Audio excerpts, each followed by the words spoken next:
ESPN has linked Sam Darnold and Byron Murphy Jr.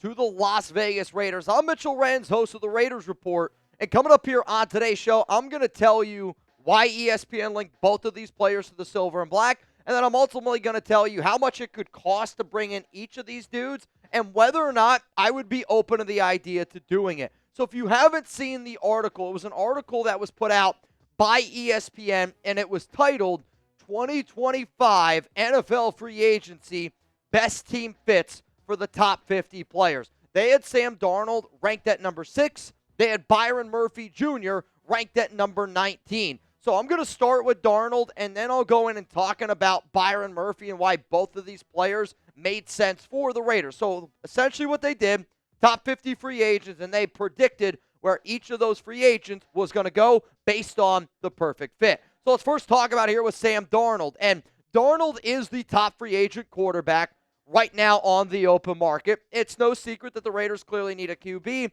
And every time I see an article like this, I click on it because I know for a fact that there is going to be a quarterback in some way, shape, or form connected to the silver and black. However, though, I know the Raiders have a lot of salary cap space, but we also have a lot of holes. And going out there and just spending a blank check on Darnold, I don't think is a smart move to do. If you can get him at a decent price tag, that totally changes it up. But here's what ESPN had to say on why the Raiders could sign Darnold. With the transition to coach Pete Carroll and offensive coordinator Chip Kelly, the Raiders could finally solve their quarterback issue in free agency by signing Darnold. Las Vegas was 30th in QBR in 2024 with 40.4, and Darnold's 4,319 passing yards and 35 touchdown throws for the Vikings both ranked 5th in the league. And in Vegas, Kelly could scheme for Darnold's arm talent while also using his mobility to attack the edges. That final note in there for Darnold is the offense that they ran in Ohio State. If you want them to run that offense for the Raiders, then Sam Darnold's the quarterback that I think that y'all should want. But are you willing to pay the amount of money that it could cost Darnold? Because most recently, it's been reported that it could cost $40 million per year. This is the pinned comment because it's an important question. Give me a yes, give me a no. Should the Raiders sign Sam Darnold? This is going to be a yes, and it's going to be a no for me, and I am okay saying that on this show because it does matter what you pay Darnold. I think that Darnold would be a good fit with the Raiders. I think that the Raiders are the perfect fit for Sam Darnold.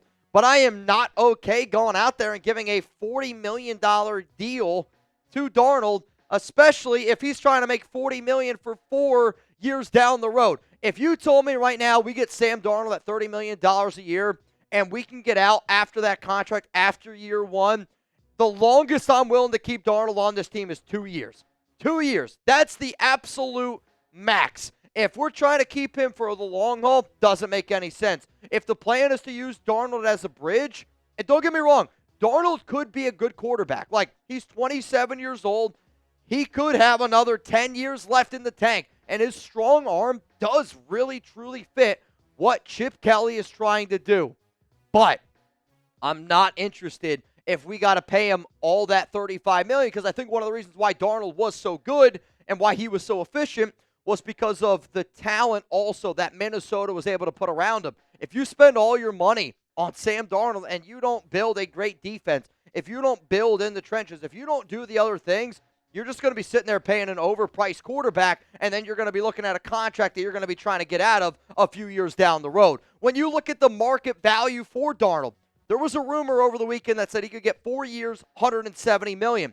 Spotrac has him at 4 years, $160, so $40.1 million a year. PFF has him at about $41.3 million per year. The number that I have been looking at is about 3 years, $100 million. Now when I look at these projections, I could sit up here and go 3 years, maybe 110, and you give him $60 million guaranteed, but you're able to get out of that contract after the second season. He had a phenomenal year last year, right? I'll say this. 35 touchdowns is not a fluke. You don't see NFL quarterbacks throwing for 35 touchdowns, 12 interceptions based on fluke. Was he in a great system? Yes. Did he have talent around him? Yes. No doubt about it.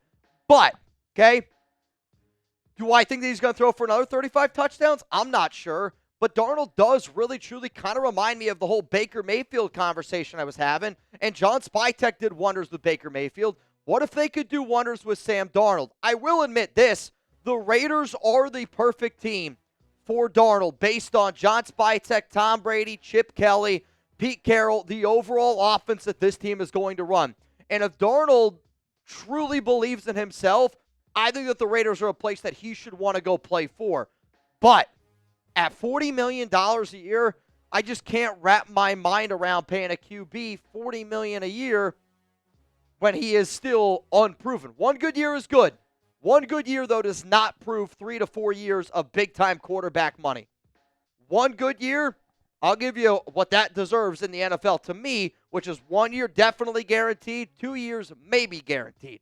That's what I'm thinking about there for Sam Darnold. Before we get into Byron Murphy, for those that do not know, my birthday, we are partying here on the Raiders Report Thursday, 3 p.m. Eastern Time. We are starting 1 hour early.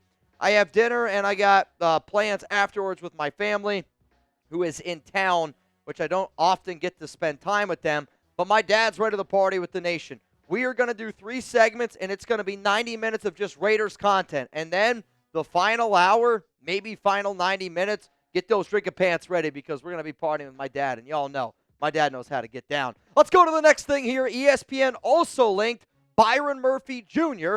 to the Las Vegas Raiders and said that the silver and black were the top destination for one of the top free agent corners on the market. Now, some people might say that he's the top guy. I personally don't think that he's the top guy. I love his versatility, and his versatility makes him a good replacement for Nate Hobbs and even a guy like Jack Jones, right? Like if you're the Raiders and you lose out on Hobbs and you lose out on Jack Jones and you're trying to replace both of those guys with one dude, I think it could be Murphy. And I think for some of my OG Raiders Report watchers, I've been throwing out Byron Murphy Jr.'s name way, way back even before, he was even on the Arizona Cardinals. This has been a player that I have followed closely for a long time because I like the skill set that he brings.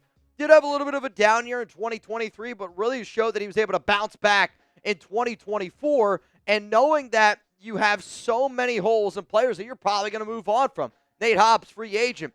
Darnay Holmes, free agent. Sam Webb, Kai Blue Kelly, exclusive rights free agents. Jack Jones, you can cut him and save $3.3 million. The Cameron Richardson, 4th-round rookie from an old regime. I need to make sure that we are putting somebody proven next to Ja'Cory Bennett, who, yes, had a good year too, but is still an unproven commodity, and I want somebody that offers me that versatility because I know how important that is in a Patrick Graham system. Here's what ESPN had to say on the Raiders going out and getting Murphy Jr. The Raiders need more ball hawks in the secondary, and they could lose safeties Trevon Merrick and Marcus Epps and slot corner Nate Hobbs to free agency. Murphy's 6 interceptions last season, tied for the 3rd most in the NFL, and he has 14 over his 6-year career.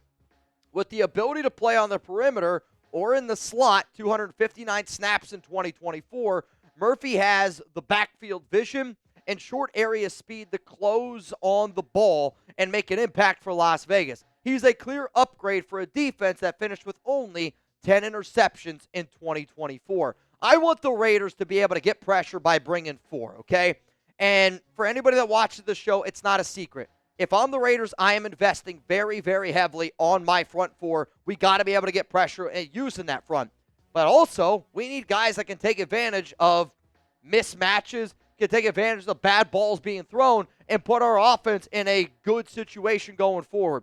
Yes, our offense struggled last season, but our offense also wasn't in very many, desirable situations because the defense wasn't able to get many turnovers. Yes, there was a lot of injuries on the D, no doubt about it.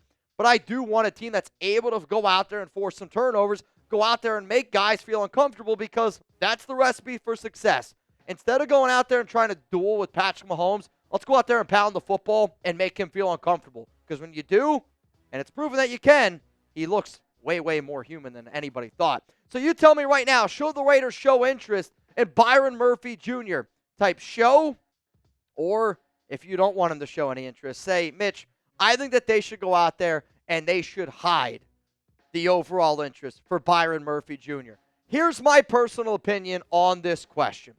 I believe that the Raiders should show interest in Byron Murphy. However, though, it depends on that price tag yet again. Earlier in the offseason, I said that Murphy was one of the top targets for a Patrick Graham defense. In fact, I did a video, the 5 perfect signings for Patrick Graham on the defensive side of the football. Byron Murphy was one of those names. The problem is, though, his price tag looks like it's going up. Spytek has him projected at $22.2 million a year. Not happening. I'll be real. I can't even wrap my mind around why they think he's getting 22.1. PFF has him at 17.3. He played at $8.75 million in 2024, which still coming off a little bit of a down year. And I know when you look at his numbers in 2023, he did struggle a lot more than what people realize. 2022 had some injury issues, but he was phenomenal last season and one of the better corners. I should also say, at the time that I am making this video right now, there's a report from Dan Graziano that's essentially breaking down Byron Murphy's contract, and it says that Murphy cannot be franchise tagged. Also, Aaron Jones cannot be franchise tagged, but Sam Darnold can. I don't know exactly the breakdown of Byron Murphy's contract, and at the time that I'm recording this video, it is literally changing as I am speaking, which maybe impacts Murphy's ability to hit the open market, or maybe it, hinders his ability to make more money. I don't know the exact breakdown, but overall, he is a good player. And the reason why I wanted to make this video is because I do think Sam Darnold is the #1 quarterback that Chip Kelly wants. And if you told me money's not an option, just who's the best quarterback that's realistic for Chip Kelly on the open market, it's Sam Darnold. Byron Murphy Jr. was also featured in one of my top defenders to go out and get for Patrick Graham. It depends on money. The Raiders do have salary cap to go out and sign both of these players, no problem. But overspending is something that I know that this team can do. And there's going to be certain opportunities to overspend. But if it's up to me, the positions that I want to overspend on are in the trenches. I'm okay overspending on another defensive tackle. I'm okay overspending on another edge rusher. I'm okay overspending on an offensive tackle, an offensive guard, because to me, that's how this team is going to win games. We talk a lot about special players like quarterbacks, wide receivers, running backs. The Raiders are going to win games this season because of what they do in the trenches. That's where I'm okay overspending. But these two names definitely are going to be names that Raider Nation needs to keep in mind because they're going to continuously be linked to the silver and black. If you had to ask me which one do I think is more likely to join the Raiders, Sam Darnold or Byron Murphy, I'm going to sit up here and I'm going to go Sam Darnold's the more likely option.